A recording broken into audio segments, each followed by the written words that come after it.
বাজারে বেরোলেই এত পরিমাণ আনারস দেখতে পাওয়া যাচ্ছে, তো তাই ভাবলাম আজকে আনারসের এই ইউনিক রেসিপিটা একবার ট্রাই করি। খেতেও যেমন সুন্দর, দেখতে তো ভীষণ কিউট হয়েছে জানো। চটপট তুমিও চাইলে একবার ট্রাই করতেই পারো, কারণ এখন তো আনারসটা সস্তা, মানে দাম বেশি না। চাইলে এইভাবে একবার ট্রাই করে দেখো তো, খেতে কিন্তু ভীষণ সুন্দর হয়।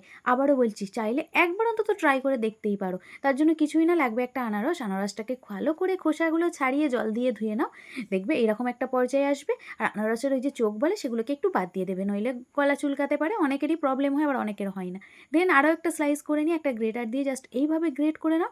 আর মাঝের ওই যে শক্ত অংশটা, সেটা কিন্তু একদম নেবে না, সেটাকে জাস্ট ফেলে দেবে। দিয়ে কুইটটা রেডি হয়ে যাবে একটা পেস্টের মতো, এটাকে রেখে দেবো। দেন এই যে ছোটো ছোটো স্লাইস অংশগুলোকে এইভাবে কুচি করে নেবো। একটা ছুরির সাহায্যে যতটা সম্ভব এইভাবে কুচি করে নিতে হবে। দেখতে পাচ্ছ আশা করি, যতটা কুচি হবে তত কিন্তু খেতে বেশি ভালো লাগবে জানো। কী বানিয়েছি ইচ্ছা হচ্ছে জানতে, তার জন্যই তো পুরো ভিডিওটা তোমাকে দেখতে হবে, কোথাও স্কিপ করলে চলবে না। স্কিপ করলে কিন্তু তুমিও মিস করবে এরকম দারুণ স্বাদের রেসিপিগুলো। তো দেখতেই পাচ্ছ, অলমোস্ট কিন্তু আমার ছোটো ছোটো করে কুচি করা হয়ে গেছে। একটা এই যে একটু পেস্ট, একটু ছোটো একদম জিরি করে, আর একটা ছুরির সাহায্যে এইভাবে কুচি করে। তো দুটো রেডি হয়ে গেছে। দেন লাগছে কিছু ড্রাই ফ্রুটস। তার জন্য দেখো আমি নিয়েছি এখানে কাজু বাদাম কিছুটা, নিয়েছি কিছুটা কিশমিশ, কিছুটা দেখো চেরিগুলো তো অরিজিনাল চেরি না, জাস্ট এই যে করম চাকে এইভাবে বানাই, সেটা তোমরা আশা করি অনেকেই জানো, আর অনেকে জানো না, তাই বললাম। তো চলো, দেন ওভেনের মধ্যে একটা কড়াই বসিয়ে একটু তেল দিয়ে গরম হওয়ার পর দিয়ে দিলাম ওই যে আগে থেকে পেস্ট মতো করে রাখা, মানে গ্রেট করে রাখা যে আনারসটা, সেটা দিয়ে তার মধ্যে একটু বিট লবণ, সামান্য সামান্য সাদা লবণ দিয়ে খুব ভালো করে একটু নাড়াচাড়া করব।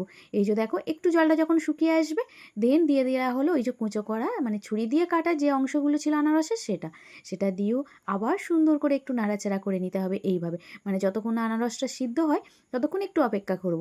আবারও তার মধ্যে দিয়ে দিলাম সামান্য একটু আদা রসুনের পেস্ট, যাতে একটা আনারসের যে ফ্লেভার সেটা একটু চেঞ্জ হয়, আর কিছু না। দেন এর মধ্যে অ্যাড করে দিলাম একটা তেজপাতা কুচো করে, আর ওই যে ড্রাই ফ্রুটসগুলো দেখিয়েছিলাম সেগুলো সব এর মধ্যে অ্যাড করে দিলাম। এই যে আশা করি দেখতে পাচ্ছ, ভীষণ কালারফুল হয়, আর খেতে তো জাস্ট অসাধারণ, কিছু বলার নেই। মানে আমার তো ভীষণ ভালো লেগেছে। দেন অ্যাড করে দিলাম 1 কাপ পরিমাণ চিনিটা দেওয়ার পর কালারটা দেখেছো কতটা কিউট হয়ে গেছে, দেখলেই জিভে জল আসছে। আরে জানি জানি, তার জন্যই তো আজকের রেসিপিটা। তুমিও বাড়িতে চটপট একবার ট্রাই করে দেখো না। এই যে সুন্দর একটা কালার, আর তার সঙ্গে সুন্দর একটা গন্ধ, মানে বাড়িটা মোমো করছে। খেতেও কিন্তু ভীষণ সুন্দর হয়। দেখতেই পাচ্ছ কালারটা ভীষণ সুন্দরভাবে ট্রান্সফার হয়ে গেছে।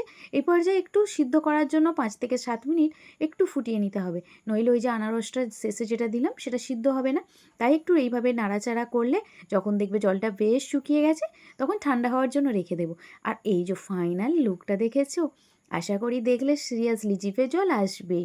ভীষণ কালারফুল আর ভীষণ সুন্দর দেখতে, কিউট। এটা আনারসের চাটনি বলবে নাকি আনারসের আচার বলবে, যেটাই বলো না কেন সেটাই কিন্তু পারফেক্ট। যা বলবে সেটাই হবে। চলো চটপট একবার তুমিও ট্রাই করো, আর আমাকে কিন্তু অবশ্যই কমেন্টে জানাবে তোমার কেমন লাগলো এই সুন্দর রেসিপিটা। Tata, by.